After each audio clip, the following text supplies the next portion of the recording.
Hello everyone, I hope you all will be doing well. So welcome करता हूं मैं आपको अपने चैनल बाइट बिट्स के ऊपर। आज की इस वीडियो में हम बात करने वाले हैं इनहेरिटेंस के कंसेप्ट के ऊपर। बिना किसी देरी के let's start journey of learning. Viewers, inheritance को पहले एक सिंपल सी एनालॉजी के थ्रू समझते हैं। आपने रियल वर्ल्ड में देखा होगा आम लाइफ में कि जो चिल्ड्रंस होते हैं वो पेरेंट्स से कुछ चीज़ें जो है इनहेरिट करते हैं, कुछ ट्रेट्स इनहेरिट करते हैं, जिनमें आई कलर हो सकता है, हेयर टाइप हो सकता है, उसके अलावा हाइट हो सकती है। इस तरह की मल्टीपल ट्रेड जो है वो पेरेंट्स से इनहेरिट करके उनके पास आती है। तो सेम यही वाला कंसेप्ट जो है हमारे पास प्रोग्रामिंग के अंदर आता है, जिसको हम कहते हैं इनहेरिटेंस। इनहेरिटेंस बेसिकली होता क्या है? Inheritance is a feature of OOP that allows one class to use the data and functions of another class। ये बेसिकली हमारे पास एक फीचर होता है ऑब्जेक्ट ओरिएंटेड प्रोग्रामिंग के अंदर, जिसमें एक क्लास जो है दूसरी क्लास के डेटा और फंक्शंस को एक्सेस कर सकती है। यानी अगर एक क्लास के अंदर अगर आपने कोई वेरिएबल डिक्लेयर किया है, कोई फंक्शन डिक्लेयर किया है, तो उस डेटा और उस फंक्शन को आप जो है किसी दूसरे क्लास में भी यूज कर सकते हैं। अब पहले हमने क्या कहा था कि हमारी जो ऑब्जेक्ट ओरिएंटेड प्रोग्रामिंग है उसका मेन पर्पस है कि कोड को छोटा से छोटा रखना। तो यहाँ पे अगर हम एक क्लास के अंदर कुछ चीजें डिक्लेयर कर रहे हैं और वही चीजें जो हम दूसरी क्लास के अंदर के थ्रू भी यूज कर सकते हैं, तो इससे कोड क्या हो जाएगा, बहुत ज्यादा रिड्यूस हो जाएगा और उसकी फंक्शनलिटी पहले से ज्यादा अच्छी हो जाएगी। तो इन शॉर्ट ये जो मैंने पूरी बात की, इसका सबसे सिंपल एक लाइन में ये होता है कि पेरेंट को हम लोग कहते हैं बेस क्लास, चाइल्ड को हम कहते हैं डिराइव्ड क्लास। ये इनके दूसरे नाम है, ठीक है। पेरेंट क्लास के लिए हम लोग बेस क्लास सिंपली यूज करते हैं और चाइल्ड के लिए हम लोग डिराइव्ड क्लास यूज करते हैं। अब जो बात मैंने कहा था एक लाइन के अंदर हम समझ सकते हैं, वो ये है कि child gets everything from parent. Parent के अंदर जो भी चीजें होंगी वो चाइल्ड को मिल जाएंगी, सिवाय जब हम पेरेंट को प्राइवेट करेंगे तब इनको कुछ नहीं मिलेगा। लेकिन अगर पेरेंट क्लास जो है वो प्राइवेट के अलावा प्रोटेक्टेड है या फिर पब्लिक है, तो सेम इसको जितने भी प्रॉपर्टीज पेरेंट्स के अंदर है वो सारी प्रॉपर्टीज जो है चाइल्ड वहां से इनहेरिट कर सकता है, यानी उनको यूज कर सकता है। व्यूअर्स, इनहेरिटेंस के कंसेप्ट को आगे बढ़ाने से पहले हमें एक टर्म एक्सेस स्पेसिफायर्स या एक्सेस मॉडिफायर्स के बारे में पता होना चाहिए। ये बहुत ज्यादा इंपॉर्टेंट होते हैं। तो इनकी डेफिनेशन देख लेते हैं। They tells us who can use the data और functions inside the class. Simply यहाँ पे लिखा है कि ये हमें ये बताता है कि क्लास के अंदर का जो डेटा है और उसके फंक्शन है उसको बाहर से या अंदर से कौन एक्सेस कर सकता है। सिंपल सी एग्जांपल ले ले। आपने कोई एक डिजाइन बनाया, ठीक है। अब जिसकी एग्जांपल मैं पहले दे चुका हूं, लेकिन मैं फिर से रिपीट कर रहा हूँ।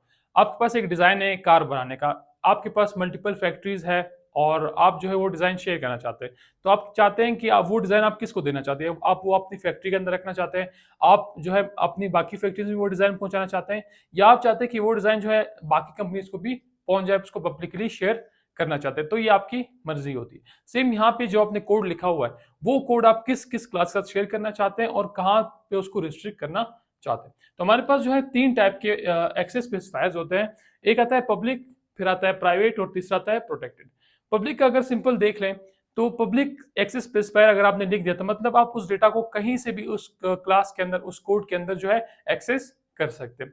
मींस आपने एक क्लास को जो है पब्लिक कर लिया, अब उस क्लास को आप बाकी क्लासेस से भी एक्सेस कर सकते हैं और विद इन द कोड जो आपका कोड ब्लॉक है वहां से आप कहीं से भी उसको एक्सेस कर सकते हैं। अगर आपने कोई वेरिएबल बनाया है, कोई फंक्शन बनाया है, उसको पब्लिक किया है, तो आप उसको कहीं से भी एक्सेस कर सकते हैं।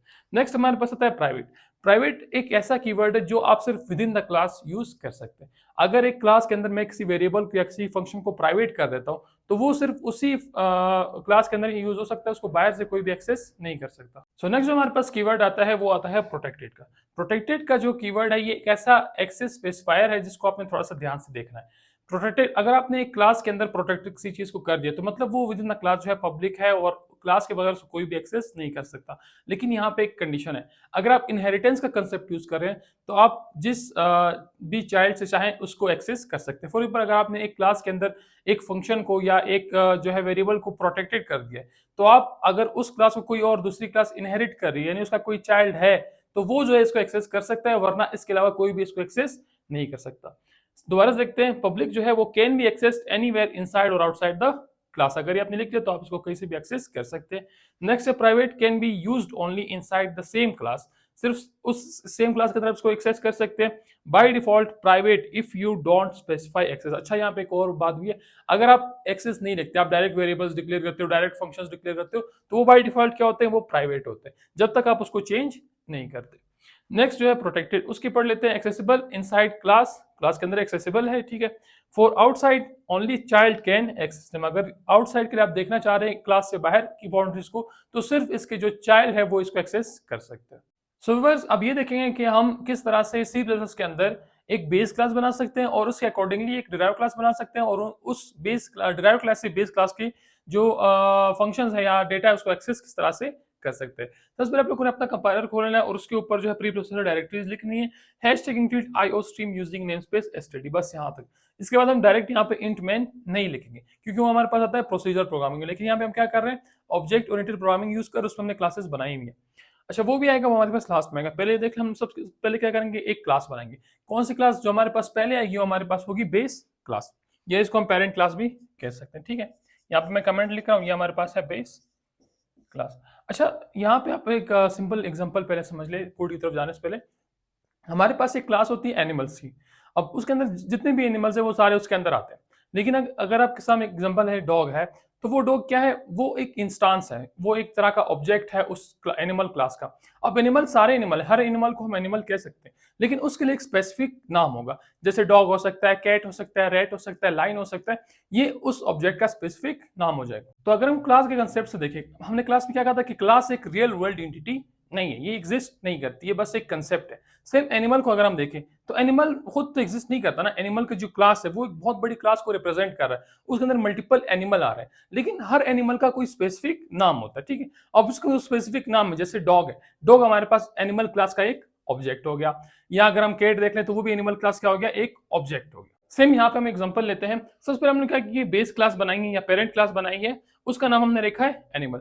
उससे पहले आप क्लास का कीवर्ड लाजमी यूज करेंगे, उसके बाद लिखेंगे जो आप क्लास का नाम रखना चाहते हैं, उसके बाद आपकी ब्रैकेट ओपन हो जाएगी और उसकी एक क्लोजिंग ब्रैकेट भी लास्ट में आएगी जिसके साथ टर्मिनेटर लाजमी लगेगा। जब भी आप क्लास को एंड करेंगे तो आप टर्मिनेटर लाजमी से लगाएंगे, ये आपने याद रखना है। नेक्स्ट हमारे पास आता है एक्सेस स्पेसिफायर।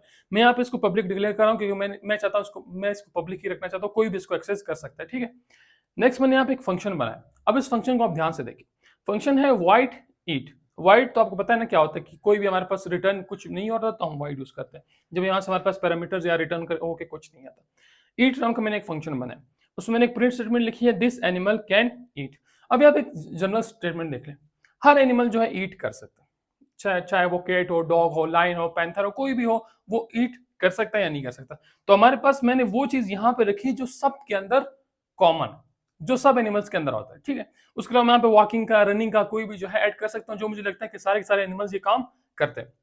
तो मैंने यहाँ पे वो चीजें डिक्लेयर करनी है जिनको मैं बाकी जो ऑब्जेक्ट्स है उनमें यूज करना चाहता हूँ, और मुझे उसको दोबारा हर एक में नहीं लिखना। अब अगर मैं सेम डॉग के लिए एक अलग सा ऑब्जेक्ट बनाऊं तो उसमें फिर से लिखूंगा dog is eating, cat is eating, या फिर लाइन इज ईटिंग, नहीं, वो सारे ईट करें तो उन सबका फंक्शन में एक साथ लिखूंगा, दिस एनिमल कैन ईट। अगर आप उसको डॉग के अंदर यूज करेंगे तो दिस एनिमल कैन ईट आएगा, लाइन के अंदर यूज करेंगे तो भी सेम स्टेटमेंट प्रिंट होगी। तो हमारे पास एक जनरल टर्म होगी जो हर ऑब्जेक्ट के साथ यूज हो सकती है। तो ये हमारे पास होगी कि हम किस तरह से जो है बेस क्लास या पेरेंट क्लास बना सकते हैं। और पास सिंपल क्लास का कीवर्ड आएगा, उस क्लास का नाम आएगा जो आप बनाना चाहते हैं, फिर आपके पास ओपनिंग और क्लोजिंग ब्रैकेट आएगी, और क्लोजिंग ब्रैकेट के साथ क्या लगेगा, टर्मिनेटर लाजमी से लगेगा। उसके अंदर आपने क्या करना है, एक्सेस स्पेसिफायर ऐड करना है, और नेक्स्ट आप क्या करेंगे, एक कोई फंक्शन वेरिएबल जो भी चीज आप रखना चाहते हैं वो आप यहाँ पे रख सकते हैं। यहाँ पे एक चीज आपने हमेशा नोट रखनी है, जब भी आप पेरेंट क्लास या कोई भी क्लास बनाते हैं तो एक्सेस स्पेसिफायर्स के लिए, ठीक है, अगर आपने ये यहाँ पे डिक्लेयर कर लिया तो इसके नीचे जितना भी कंटेंट आएगा वो सारा का सारा क्या हो जाएगा, पब्लिक हो जाएगा, ठीक है। लेकिन अगर मैं यहाँ पे दोबारा से फॉर एग्जांपल इस क्लास को मैं यहाँ पे क्लोज नहीं कर रहा, मैं इसको नीचे लेके जा रहा हूँ, मैं यहाँ पे दोबारा से प्राइवेट लिखता हूँ, ठीक है, और लिखने के बाद मैं यहाँ पे कोई और वेरिएबल जो है डिक्लेयर करता हूँ, इंट स्पीड के नाम से। तो यहाँ पे आपने एक चीज नोट करनी है, जब भी आप एक एक्सेस स्पेसिफायर लिखते हैं उसके नीचे जितना भी कंटेंट आता है वो सारा का सारा पब्लिक हो जाता है, अगर आपने पब्लिक लिखा है। अब नीचे मैंने यहाँ पे प्राइवेट यूज कर लिया, और मैंने कहा मैं क्लास यहाँ पे एंड नहीं कर रहा हूँ, क्लास जो है आगे तक जारी, मैंने प्राइवेट लिख दिया। अब इस प्राइवेट के नीचे जितनी भी चीजें आएंगी ये सारी सारी क्या हो जाएंगी, प्राइवेट हो जाएंगी। तो आप एक क्लास के अंदर मल्टीपल एक्सेस स्पेसिफायर्स भी यूज कर सकते हैं, बस ये याद रखना कि जिसको आप जिस तरह से यूज करना चाहते हैं उसके नीचे वही वाला कंटेंट रखें। अगर पब्लिक रखना है तो इसके नीचे रख ले, प्राइवेट रखना है तो इसके नीचे रख लें, और प्राइवेट ऊपर भी आ सकता है, पब्लिक नीचे भी आ सकता है, इससे कोई फर्क नहीं पड़ता। सो व्यूअर्स, यहाँ तक हमने क्या किया, अपनी जो है पेरेंट क्लास बना ली। अब हम देखते हैं कि हम चाइल्ड क्लास से इसको एक्सेस किस तरह से कर सकते हैं या चाइल्ड क्लास किस तरह से बना सकते हैं। तो हमने सबसे पहले क्या करना है, जो आप क्लास बना रहे हैं सिंपल आपने उस क्लास का नाम लिखना है, जैसे हम यहाँ पे कर रहे थे। यहाँ पे हमने क्या लिखा है, क्लास एनिमल, तो यहाँ पे हम क्लास डॉग लिख रहे हैं, ठीक है, बस इतना लिखना है तो आपका जो है यहाँ पे वो बन जाएगी जो आप क्लास बनाना चाह रहे हैं। लेकिन आपने सिंपल इस तरह क्लास बनानी, लेकिन मैं क्या कर रहा हूँ, मैं इसको चाइल्ड बनाना चाह रहा हूँ और एनिमल को जो है पेरेंट बनाना चाहता हूँ। तो हम यहाँ पे क्या करेंगे, आपने सिंपल यहाँ पे जो है कॉलन को ऐड कर लेना है। कॉलन आपने यहाँ पे लाजमी से लगाना है, ठीक है। कॉलन लगाने के बाद क्या करेंगे, आप स्पेसिफायर लिखेंगे और ऊपर जिस क्लास को आप पेरेंट बनाना चाह रहे हो उसका आप नाम लिखेंगे। पब्लिक मैंने यहाँ पे क्यों लिखा है, क्योंकि हमारे पास ये जो क्लास है ये पब्लिक है, ठीक है। उसके बाद मैं यहाँ पे क्या लिखूंगा, सिंपल सा जिस क्लास को मैं एक्सेस करना चाह रहा हूँ उसका नाम लिख दूंगा। तो पहले आपके पास आएगा डिराइव्ड क्लास का नाम, फिर आपके पास आएगा पेरेंट क्लास का नाम, और उसके बीच में क्या आएगा, कॉलन आ जाएगा। अब आपने क्या करना है, यहाँ पे ब्रैकेट्स लगा लेनी। अच्छा, नेक्स्ट आपने क्या करना है, यहाँ पे अपना जो है एक्सेस स्पेसिफायर वो इस क्लास के लिए भी लाजमी से लिख लेना है। वो जो हमारे पास एक्सेस स्पेसिफायर था वो उस क्लास के लिए था, लेकिन हम यहाँ पे क्या करेंगे, इस क्लास के लिए भी लिख देंगे, ठीक है। उसके बाद मैंने यहाँ पे लिखा पब्लिक एनिमल, तो हमारे पेरेंट क्लास का नाम हो गया। यहाँ पे क्या कर रहा हूँ, एक फंक्शन ऐड कर रहा हूँ, वाइड बार्क। अब बार्क के लिए यहाँ पे देख लें, मैंने ये वाला फंक्शन डिराइव्ड क्लास में क्यों रखा है, मैंने यही वाला फंक्शन जो है अपनी मेन क्लास में क्यों नहीं रखा। यहाँ पे मैंने एक फंक्शन रखा था ईट का, जो हमारे पास पेरेंट क्लास है, और जो मेरे पास चाइल्ड क्लास है उसके अंदर मैंने लिखा है वाइड बार्क। तो मैंने बार्क का फंक्शन वहां पे क्यों ऐड किया, क्योंकि सारे एनिमल्स बार्क नहीं कर सकते, सिर्फ डॉग कर सकता है। तो मैं वो चीजें जो सिर्फ डिराइव्ड क्लास के अंदर आती है वो अपने डिराइव्ड क्लास में ही लिखनी है, लेकिन वो चीजें जो सबके अंदर आती है, जितने भी आप उसके ऑब्जेक्ट बनाना चाह रहे हैं, तो वो जो है किसके अंदर आएगी, वो पेरेंट क्लास के अंदर आएगी। अच्छा, अब जो आगे देख लेते हैं कि हमने क्या किया कोड में। तो आपने सिंपल क्या करना है, इस वाले फंक्शन को ऐड कर लेना है और इस वाले को जो है यहाँ पे ऐड कर लेना है। जो आपकी क्लास है वो सिंपल वही क्लास है। अगर मैं यहाँ से मिटा दूं ना ये चीजें, ठीक है, ये अगर मैं मिटा दूं तो बाकी वही सेम क्लास है जो आप क्लासेस बनाना चाह रहे हैं। वही क्लास का कीवर्ड आएगा, वही नेम आएगा, वही ब्रैकेट्स आएंगे, एक्सेस स्पेसिफायर्स भी सेम आएगा, फंक्शंस भी सेम आएंगे, क्लास एंड भी सेम होगी। बस अब यहाँ पे एक एक्स्ट्रा काम करेंगे, क्या क्या करेंगे, यहाँ पे उसको स्पेसिफाई करेंगे कि हमारे पास जो है ड्राइव क्लास है और वो किसी पेरेंट का चाइल्ड है, ठीक है। नेक्स्ट हमारे पास आता है, जब आप ये बना लेंगे लास्ट में क्या करते हैं, अपना मेन मेथड बनाते हैं। यही मेन मेथड जो हम क्या करते थे पहले स्टार्टिंग बनाते हैं ना, तीसरी लाइन में इंट मैन हम लिखना स्टार्ट कर देते थे, वही हम कब बनाएंगे, अब यहाँ पे सबसे लास्ट में, जब हमारे पास सारा कोड खत्म हो जाएगा, जितनी भी हमने क्लासेस बना ली वो हो जाएंगे, तो हम क्या करेंगे, अपना मेन मेथड बना लेंगे। और आपने एक चीज याद रखनी है, आप हमेशा क्या करेंगे, जो आप ऑब्जेक्ट्स बनाना चाह रहे हैं क्लासेस के, वो आप मेन मेथड के अंदर बनाएंगे, मेन के अलावा कहीं पे ऑब्जेक्ट्स नहीं बनाएंगे। तो अब मैं क्या करता हूँ, यहाँ पे मेरे पास ये जो क्लास है डॉग नाम की, मैं इसका एक जो है यहाँ पे ऑब्जेक्ट बना लेता हूँ। यहाँ पे लिख लेते हैं कि डॉग का ऑब्जेक्ट, ठीक है। नेक्स्ट हमारे पास क्या है, मैं इस वाले फंक्शन को अगर एक्सेस करना चाह रहा हूँ, ये जो हमारे पास ईट का फंक्शन है, तो मैं क्या लिखूंगा, इसके ऑब्जेक्ट से डायरेक्ट उसके फंक्शन को एक्सेस कर सकता हूँ, ठीक है। हमारे पास जो ये डी लेटर है ये वाला, ये हमारे पास किसका ऑब्जेक्ट है, डॉग क्लास का, लेकिन मैं डी के साथ क्या लिख रहा हूँ, डी डॉट ईट। अब ईट हमारे पास क्या है, ईट हमारे पास जो हमारे पेरेंट क्लास है उसका एक मेथड है। तो हमारा पेरेंट और चाइल्ड यानी इनहेरिटेंस का कंसेप्ट पढ़ने का एक ही पर्पस था कि हम ये जान सके कि हम किस तरह से डिराइव्ड क्लास से जो हमारे पेरेंट क्लास के डेटा को या फिर फंक्शंस को एक्सेस कर सकते हैं। तो अब नीचे देखते हैं मैंने क्या किया, इसी के थ्रू बार का मेथड भी जो है कॉल के, जो हम जनरली कर सकते हैं, मेरे पास इसी क्लास का ऑब्जेक्ट है डी, तो इसके थ्रू जो है मैं इसके किसी भी ऑब्जेक्ट या फंक्शन को एक्सेस कर सकते। लास्ट में यहाँ पे एक स्टेटमेंट लिखेंगे रिटर्न 0 के नाम से, जो आप लोगों को पता है क्यों लिखी जाती है, क्योंकि यहाँ से कुछ रिटर्न होके नहीं जा रहा और हमारा प्रोग्राम जो है यहाँ पे क्लोज हो जाएगा। तो हमारे पास इनहेरिटेंस जो है इस तरह से काम करती है ऑब्जेक्ट ओरिएंटेड प्रोग्रामिंग है कि आप सबसे पहले क्या करेंगे, आप अपनी पेरेंट क्लास बनाएंगे, फिर उसका चाइल्ड बनाएंगे। आप जितने चाइल्ड आप बनाना चाहते हैं आप बना सकते हैं। मैंने अभी सिर्फ एक चाइल्ड बनाया डॉग के नाम से, आप कैट, पैंथर, लाइन कोई भी जो है यहाँ पे बना सकते हैं। अब इसका पर्पस क्या हुआ, यहाँ पे हमने एक बार कोड को स्पेसिफाई किया, ठीक है। मैंने यहाँ पे सिर्फ एक फंक्शन लिखा है वाइड रीड के नाम से, लेकिन इसमें जो है एक्चुअल कोडिंग जब हम करते हैं उसमें बहुत ज्यादा कोड आता है, तो हम वो कोड जो है बार बार नहीं करना पड़ता। मैंने एक बार कोड लिख लिया और मैं जिस चाइल्ड से चाहूँ, सॉरी मैं जिस ऑब्जेक्ट से चाहूँ, चाइल्ड के ऑब्जेक्ट से, उससे इसको एक्सेस कर सकता हूँ, ठीक है। अब मैंने यहाँ पे क्या किया, डॉग के थ्रू एक्सेस कर लिया, फिर मैं इसी को सेम लाइन के थ्रू भी एक्सेस कर सकता हूँ, कैट के थ्रू भी एक्सेस कर सकता हूँ। मुझे वो फंक्शन जो है हर एक डिराइव क्लास में अलग अलग करने की जरूरत नहीं है, बस उसको मैंने एक बार यहाँ पे स्पेसिफाई कर लेना, फिर मैं उसको उसी तरह से यूज कर सकता हूँ। सो व्यूअर्स, अब हमने यही जो अपना व्हाइट बोर्ड वाला कोड है इसको लैपटॉप के अंदर लिख दिया। अब यहाँ से चेक करते हैं कि इसके अंदर किस तरह से हम इस कोड को एग्जीक्यूट कर सकते हैं और उसको समझने की कोशिश करते हैं। अब फर्स्ट मैंने यहाँ पे क्या किया, पेरेंट क्लास बनाई है। पेरेंट क्लास में सबसे पहले मेरे पास आता है क्लास एनिमल का कीवर्ड, नीचे पब्लिक, फिर उसके अंदर एक फंक्शन बना है void eat के नाम से, जिसके अंदर लिखा हुआ है दिस एनिमल कैन ईट, हमारे पास एक स्टेटमेंट है जो कि प्रिंट होगी। नेक्स्ट मैंने चाइल्ड क्लास बनाया, चाइल्ड क्लास जो है डॉग के नाम से, जो इनहेरिट करेगी एनिमल क्लास को, यानी उसका चाइल्ड हो जाएगा ये। उसके अंदर मैंने एक फंक्शन लिखा है बार के नाम से, जिसमें एक स्टेटमेंट प्रिंट होगी डॉग इज बार्किंग। नेक्स्ट आते हैं अपने मैन मेथड की तरफ। मैन मेथड सबसे पहले मैंने क्या किया, डॉग क्लास का ऑब्जेक्ट बनाया। अब हमारे पास क्लासेस यहाँ पे दो थी, एनिमल की और डॉग की, तो हमने एनिमल का ऑब्जेक्ट नहीं बनाया, हमने यहाँ पे क्या किया, डॉग क्लास का ऑब्जेक्ट बनाया, क्योंकि हम चाइल्ड के ऑब्जेक्ट से पेरेंट की क्लास को एक्सेस कर सकते हैं, लेकिन पेरेंट के ऑब्जेक्ट से चाइल्ड की क्लास को एक्सेस नहीं कर सकते। तो हमने एक ही ऑब्जेक्ट बनाना था, तो हमने क्या किया था, चाइल्ड का बना लिया था। अब यहाँ पे मैंने दो फंक्शंस कॉल किए, एक है डी डॉट ईट और एक हमारे पास है बार का फंक्शन। डी हमारे पास ऑब्जेक्ट हो गया, ईट फंक्शन हमारे पास पेरेंट क्लास का फंक्शन है, और जो बार्क हमारे पास फंक्शन है वो है चाइल्ड क्लास का फंक्शन। अब इसको ऐसे एग्जीक्यूट कर के देखते हैं कि हमारे पास जो है क्या आउटपुट आता है। तो ये थोड़ा सा यहाँ पे टाइम लेगा लोडिंग में। अब हमारे पास यहाँ पे 2 लाइन्स जो है प्रिंट होनी चाहिए। फर्स्ट वन है दिस एनिमल कैन ईट, ये हमारे पास आया है हमारे पेरेंट क्लास के फंक्शन से, दिस एनिमल कैन ईट।